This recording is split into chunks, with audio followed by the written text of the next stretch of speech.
придется использовать старый дедовский способ, который называется сушка на тушке. Туда заходишь и отъезжаешь вниз просто. ¿Qué salario está bueno para Colombia? Вау, он может даже посрать, смотрите. Первый раз такое же в жизни вижу. Петухи воют. Это трущобы. Сейчас мы только что чуть не врезались в лобовую. Ставлю 2 этому Макдональдсу. 2 надо заслужить. Я пересел сюда бесплатно. 0 рублей. Вы скажете: Леха, ты чё, охренел?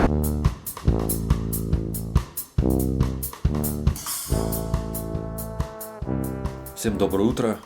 Время 1:30 ночи, ну какое-то утро, это ночь еще. И у меня здесь, короче, вообще абсолютно не сохнут вещи. 2 дня сохла эта футболка, и вот сверху она чуть-чуть сухая, но здесь она вся мокрая вообще. Поэтому придется использовать старый дедовский способ, который называется сушка на тушке. Я ее надел, мокрую, и вы увидите, насколько быстро она высохнет. Полчаса, час максимум будет сухая. Все, гоню в аэропорт. Точнее, собираю сейчас вещи, гоню в аэропорт и лечу в Богату погулять там денек. Так, ну что, несмотря на то, что день сегодня будет тяжелый, непростой, да. Почти сутки в дороге. Я встал в час и прилечу только в 12 по плану. Несмотря на это, сегодня, во второй половине дня, ну вот когда я полечу обратно, должен быть сюрприз. Посмотрим, будет ли он или не будет. Надеюсь, он будет приятный. Кстати, как я и говорил, футболка уже совсем сухая и совсем не холодно. Метод работает всегда, безотказно. Летом, зимой, осенью, в жару, в холод. Прекрасно, прекрасно. Берите на заметку. Я, короче, смотрелся в зеркало сейчас впервые за несколько дней. Пипец, я обгорел. У меня вот здесь, где очки были, белые, а нос красный просто. Я думал, после нескольких месяцев в Аргентине это уже невозможно. Но нет, я обгорел. Взял вот такой вот завтрак, я не знаю, он называется тигрио. Короче, принесли вот такой вот завтрак.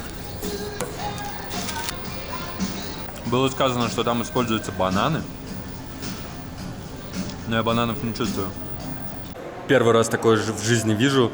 В аэропорту Кито есть такая вот табличка. И я подумал, что за этой табличкой. А здесь комната для отдыха питомцев. Смотрите. Вау. Вот так вот можно, короче, помыть его, напоить, как-то протереть.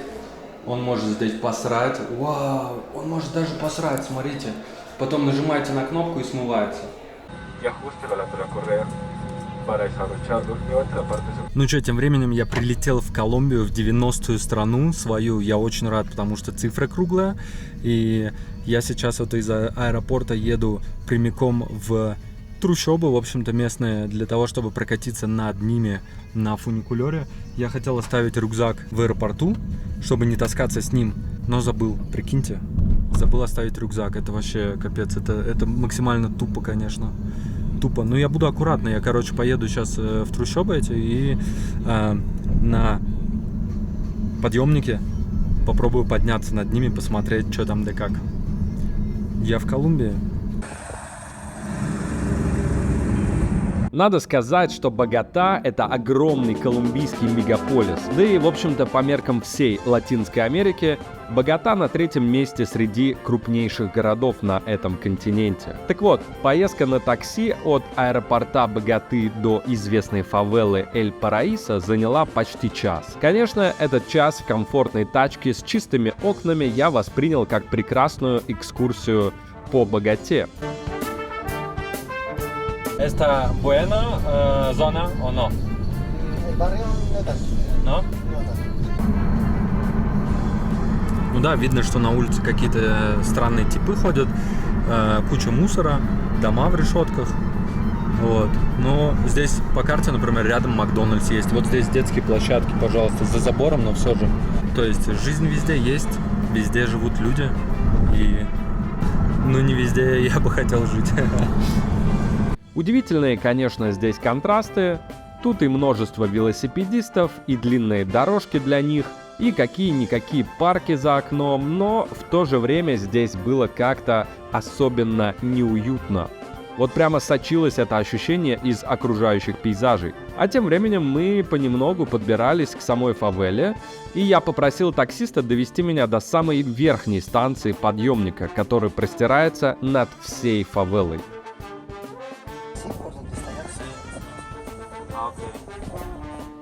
По пути я мог наблюдать, как неспешно начинается утро в этом колумбийском гетто. Как уличные торговцы продают какую-то еду, как школьники идут в школу, ну или как местные пялятся на меня, белого гринга, через прозрачные стекла машины. ¿Y qué salario está bueno para Colombia?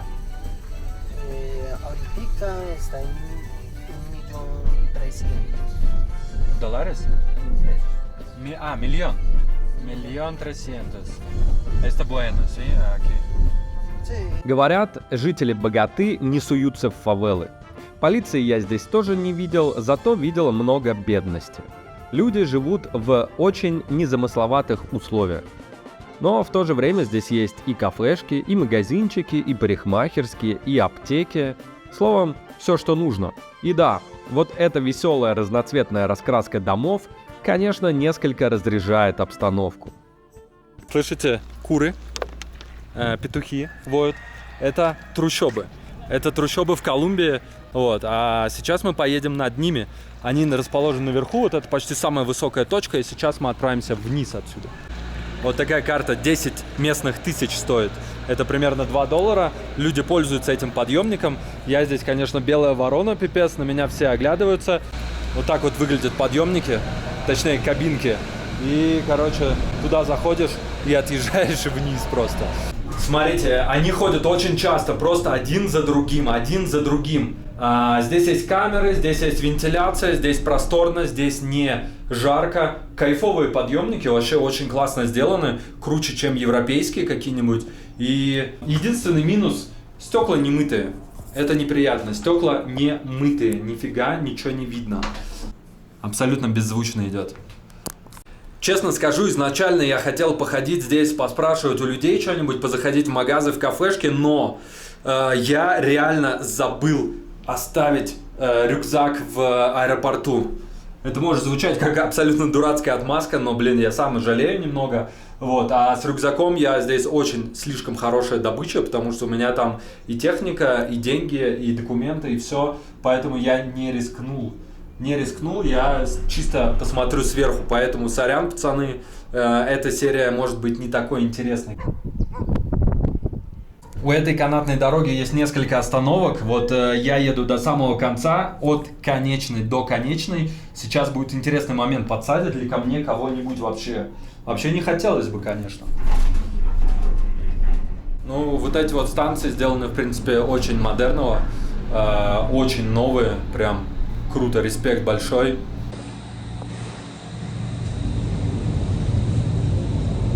Так, никого ко мне не подсадили, едем дальше. По этим фавелам устраивают экскурсии здесь, достаточно дорогие, стоят около $100 с человека. И экскурсии, на которых просто катишься вот на этом подъемнике, и тебе что-то рассказывает гид.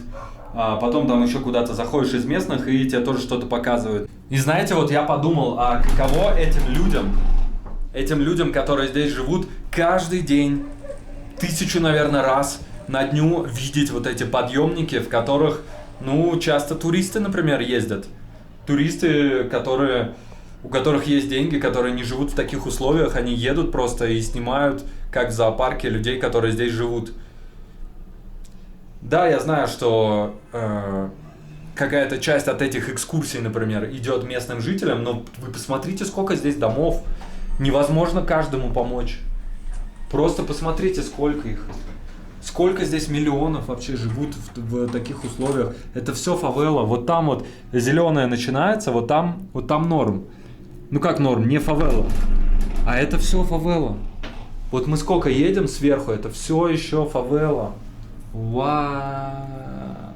Слушайте, это, конечно, вообще невероятно, как вот ты проезжаешь мимо таких трущоб, а потом выходишь из подъемника, и здесь такой офигенно новый тоннель, какая-то информация развешана, все красиво, прохладно, чисто, очень. Такой контраст, офигеть. Кстати, здесь в Боготе проложена очень много километров велодорожек, я не хочу соврать, точно больше 100 километров по одному городу. И это здесь действительно пользуется популярностью. Здесь много велосипедистов, даже в тех районах, которые вроде как не очень хорошие, в которых мы ехали сейчас.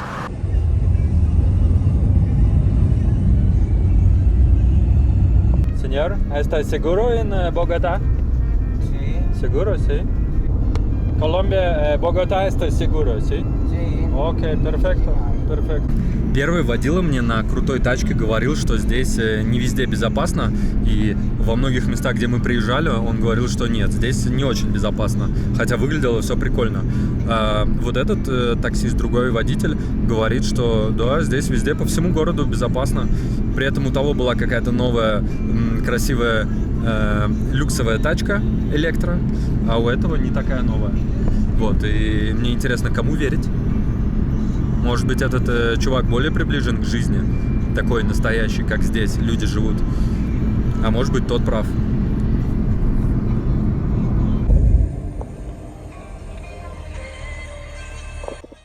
Señora, ¿qué está? ¿Este café o té o...?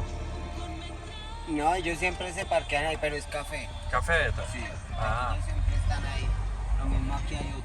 Раньше в Колумбии была проблема с граффити или граффити. Граффити появлялись то тут, то там. Правительство пыталось бороться, закрашивало. Потом поняли, что ничего не получается, и решили возглавить, как это часто бывает. И они разрешили рисовать. И мало того, что разрешили, они стали устраивать конкурсы тех, кто лучше нарисует. Кто круче будет рисовать, у того лучше места, которые отдадут под граффити. Ну, не все, конечно, граффити занимают почетные места. Вот есть и такое говнище, конечно, но есть и симпатичное. И даже такое намного лучше, чем грязный забор. Ну, либо намного лучше, чем... Сейчас мы только что чуть не врезались в лобовую. Ну и это лучше, чем то, что в Чили. В Чили вообще капец. Метробусы, кстати, ровно такие же, как и в Перу, и в Эквадоре. Один в один. Такая же линия. 2 полосы, чтобы можно было обгонять. И отделение от других полос на дороге.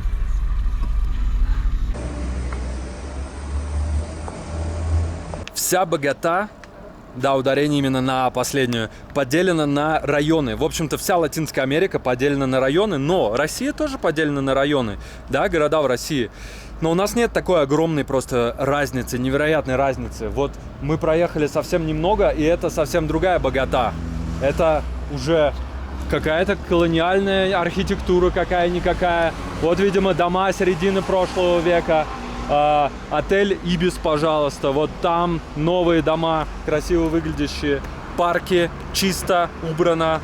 Это огромные контрасты просто. В Латинской Америке везде контрасты. Это страна, это регион, континент контрастов. Но особенно почему-то мне это сейчас видится здесь, в Колумбии. И я прямо к открытию приехал в Национальный музей. Да, вчера у меня в Эквадоре так себе с музеями было. Но я решил дать шанс Колумбийскому музею, потому что, выглядит, смотрите, как внушительно просто. Да, симпатичный музей здесь, конечно, но очень-очень мало информации на английском. Вот та вот часть, это все, что на английском, на один зал. Все остальное на испанском, без перевода. Да, большая часть понятна, но хотелось бы про какие-то экспонаты узнать побольше. Здесь все на испанском, к сожалению. В главном музее в Колумбии, не то чтобы обязательно, но мне кажется, было бы круто, если бы они перевели на английский побольше. Потому что почти ничего нет на английском. Они берут $10 за вход, что не так уж и мало для иностранцев. Но при этом у них почти ничего нет на английском. Вот я так себя чувствую сейчас. Смотрите, как за 100 лет вырос средний возраст мужчин и женщин в Колумбии почти в 2 раза больше, 2,5. По-моему, изящное решение для лысых. Почему так не ходят?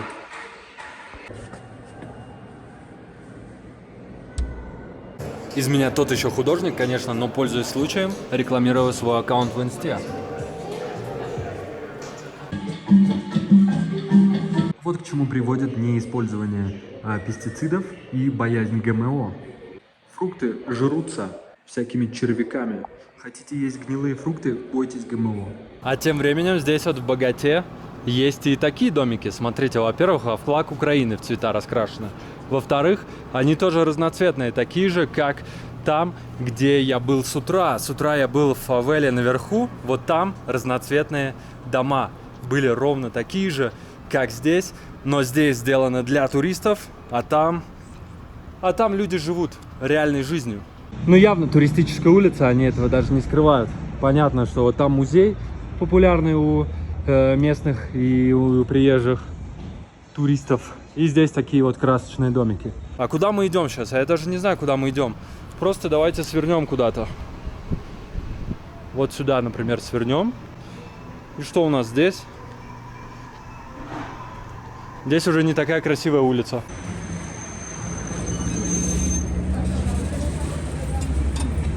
Сейчас я прямо на границе двух районов, который здесь самый понтовый, с богатой молодежью, с кучей туристов, иностранцев и так далее. И районом не таким крутым, но тоже неплохим, не опасным. Поэтому здесь всякие заведения, здесь я вот хожу сейчас спокойно, снимаю. Вообще мне надо было сюда, но что-то оно закрыто. А почему оно закрыто, я не пойму. Нет, походу, к сожалению, это место закрыто. Так вот, это место по фотографиям напоминает какой-нибудь Даниловский рынок в Москве. В Питере с Василеостровским рынком сделали, тоже красоту навели пару лет назад. Ну, вот сейчас вот едем, в принципе, это исторический центр Богаты, и водила сказал, что здесь безопасно, но на улицах очень много каких-то вообще странных типов, полукриминального вида такого, что-то продают. Короче, довольно мало народу на улицах, и ощущение небезопасности присутствует. Хотя вот есть такие красивые здания, замечательные, смотрите. Okay, it's beautiful. ¿Qué problema en Colombia? ¿Qué problema? Bueno, uy, esa es una pregunta. Corrupción. Corrupción a nivel político. Ajá. ¿Qué más? La droga. The drug. Drug? Drug. These people drug? Sell drug? No, here no more. No? You can see many people. Uh-huh. They are consumers. Ага, yes, okay. Bueno, los precios muy costosos. Sí. Expensive. Sí. Salario ¿está bueno o no? No more. No? No more. ¿Qué salario está bueno? In dollars, 250. $250? Okay. Dollars? Sí, the less, the mínimo, el mínimo. Ok, mínimo, ok. El mínimo, digamos que ganaría un... Ok, pero ¿qué normal? Well, I think $500. $500 está bien, ¿sí? Okay. Вот так вот, смотрите, здесь колючая проволока натянута. Просто защищает дома.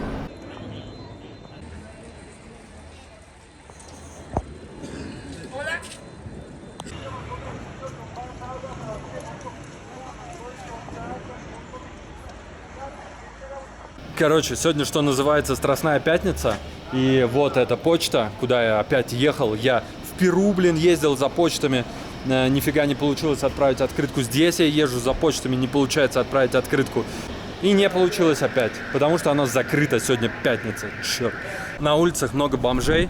Не знаю, они под воздействием веществ, изменяющих сознание или нет. Здесь вот такая вот архитектура. Не самая прекрасная архитектура для Латинской Америки, конечно, но что поделать.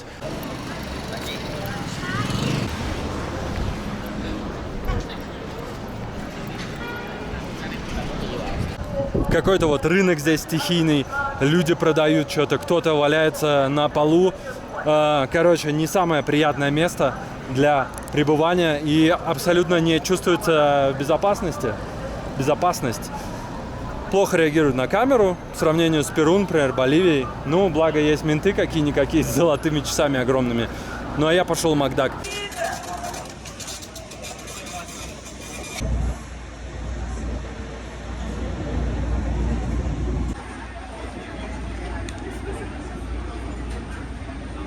Что ж, вот так вот в Богате здесь в центре выглядит Макдональдс. Очень долго готовили, довольно дорого. Это стоит почти 600 рублей. Я не знаю, какие цены сейчас в России, по мне так довольно дорого. В Аргентине тоже дорогой Макдональдс, но что-то я захотел такого местного попробовать. Местного Макдональдса имею в виду. Вот такой вот бургер. Ну, бургер и бургер. Вот так вот он выглядит, как будто он из 90-х.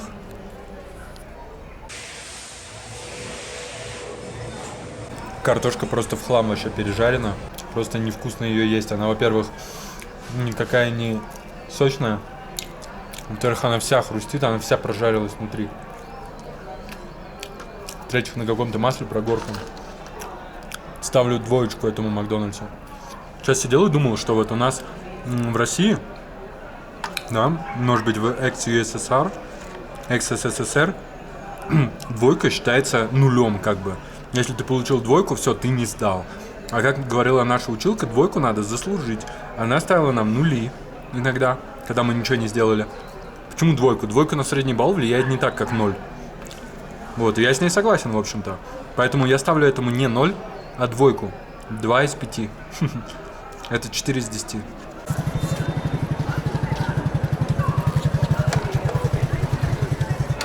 Я думаю, что не каждый здесь день такая тусовка. Скорее всего, это потому, что сегодня особый день. Сегодня же Страстная Пятница. Все верующие вроде как не могут грешить. Сегодня же перед Пасхой, сегодня праздник, и куча народу высыпала. А учитывая то, насколько это религиозная страна и место, то народу тоже много.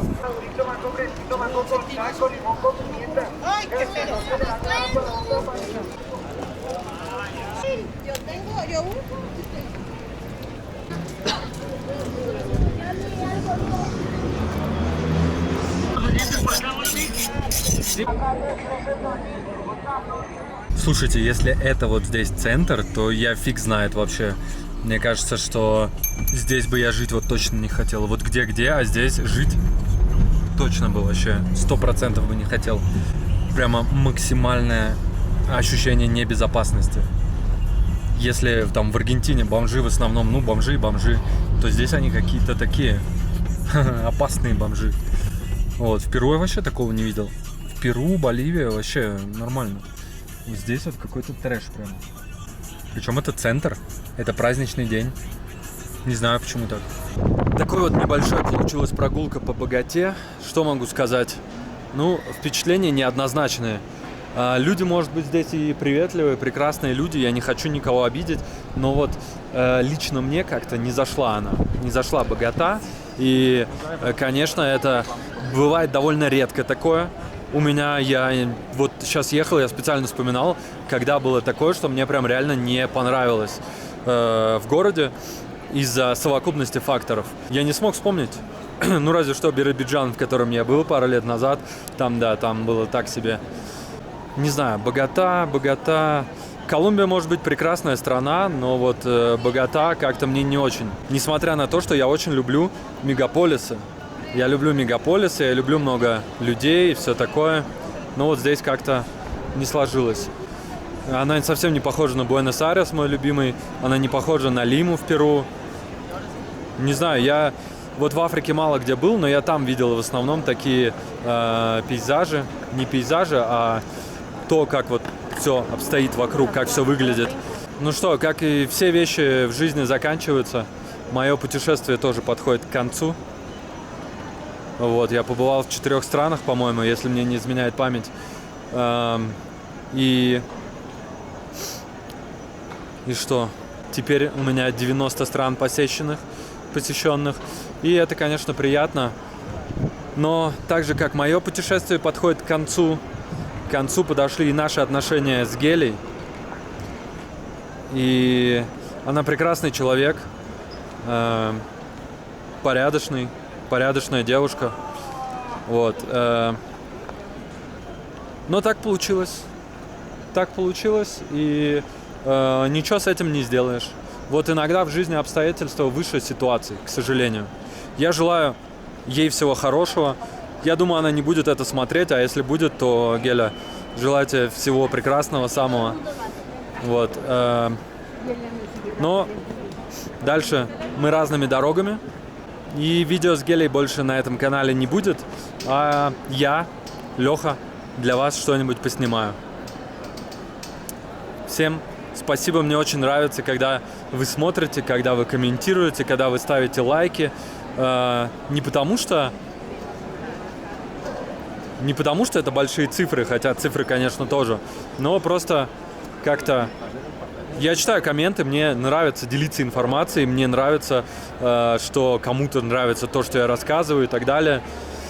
Не знаю. Если хотите, подписывайтесь. Не хотите, не подписывайтесь. Все. Это путешествие подходит к концу. Ну, а у меня на закуску, как я обещал, сегодня еще должен быть бизнес-класс. Как вы помните, с утра сегодня я пришел просто в Эквадоре, в Кито, в автомате нажал пару кнопок, и мне разрешила бесплатно авианка поменять на бизнес-класс. То есть сейчас я по цене сраного эконома буду лететь в бизнесе. По крайней мере, у меня так в посадочном написано. Я думаю, это какой-то баг системы. Они должны как-то меня заставить оплатить или что-то в этом роде. Я не знаю, получится или нет. Но у меня в посадочном сейчас написано место 2А. Это бизнес-класс на Боинге 787.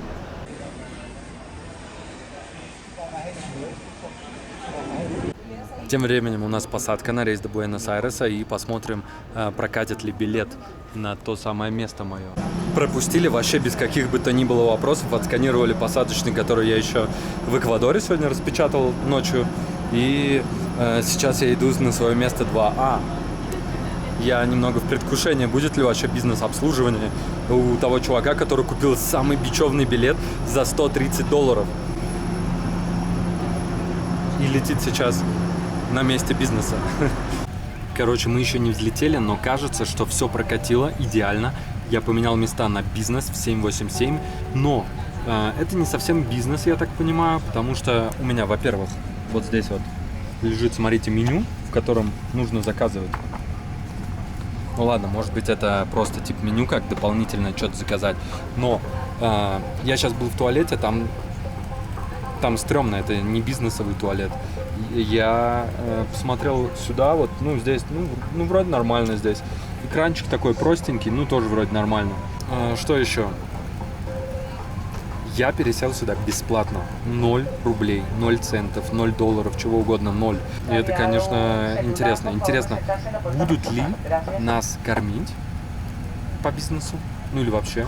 И второе, интересно, будут ли раздавать косметические наборы, потому что обычно в бизнесах, когда вот заходишь, там лежат какие-то пледики, косметичка, еще что-то. Здесь ничего нет вообще. Просто сидушка и все, ну сиди с комфортом. Не знаю, мне интересно, будет что-то или нет, но хочу сказать, что на халяву, на 6-часовой перелет, который стоит там больше 1000 евро точно, я не против. И без еды, и без косметического набора. Вообще с кайфом. Что ж, с декабря мне сейчас бортпроводница сказала, это не совсем бизнес, здесь нет горячего питания, даже на рейсах в 6 часов.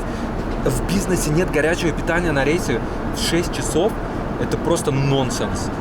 И она сказала, у них нет косметического набора тоже.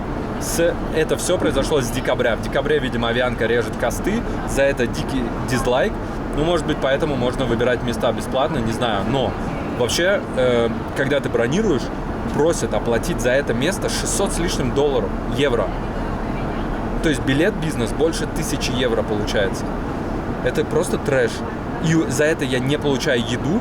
Хорошо, я готов купить еду, но у них из еды есть только, смотрите, макароны, которые говёные, ну, то есть они нормальные, там, доширак, да, и все такое, но, блин, в бизнесе хавать макароны такие, серьезно? Вы серьезно? Я заплатил, допустим, я заплачу 1000 евро, чтобы хавать вот эти instant noodles, быстрые макароны? Вы серьезно, авианка? Надеюсь, они не посмотрят, потому что они закроют эту тему с сиденьем. Ну ладно, ну хотя бы сиденье хорошее. Мне просто жалко людей, которые на это тратят кучу своих миль, а значит и денег. И жалко людей, которые тратят кучу денег на это. Потому что это того вообще не стоит. Здесь все вот так вот болтается. Вы скажете: Леха, ты что, охренел? Ты летишь в бизнесе в кровати практически, и ты жалуешься на макароны быстрые? Я не жалуюсь. Я лечу бесплатно. И я, пусть хоть здесь там, не знаю, вот здесь смотрите, сколько грязи. Окей, мне пофиг. Но люди-то летят платно, и за это вообще-то платят. И вот это, мне кажется, совсем неправильно.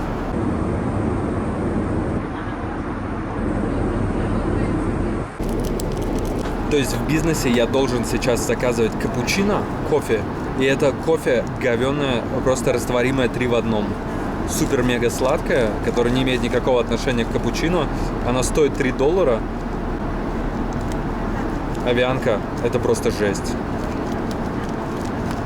Опять же, я лечу бесплатно, и не мне жаловаться, как бы, но люди за это платят $1000 или евро. Кофе, кстати, говнище полное. Просто хуже 3 в 1 Нескафе.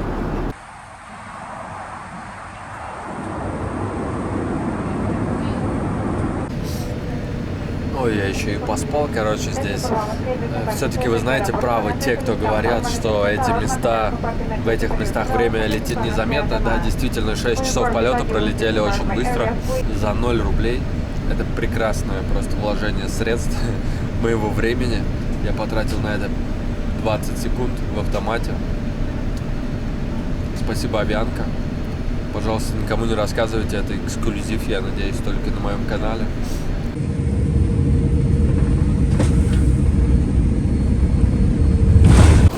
Ну что, вернулся я в Буэнос-Айрес. Надо сказать, что Авианка сейчас даже на выходе бизнес-классу не сказала ни до свидания, ничего. Они там что-то какие-то дела решали между собой. Блин, это реально бизнес-класс. За это реально люди платят такие огромные деньги. Просто, может быть, эта авиакомпания такая не самая прикольная, но здесь просто других нету. Здесь других компаний, таких же хороших, как эта, вроде как в Латинской Америке нет. Это лучшая здесь. И она вот такая, сервис по-колумбийски, как я читал в интернете в одном из мест.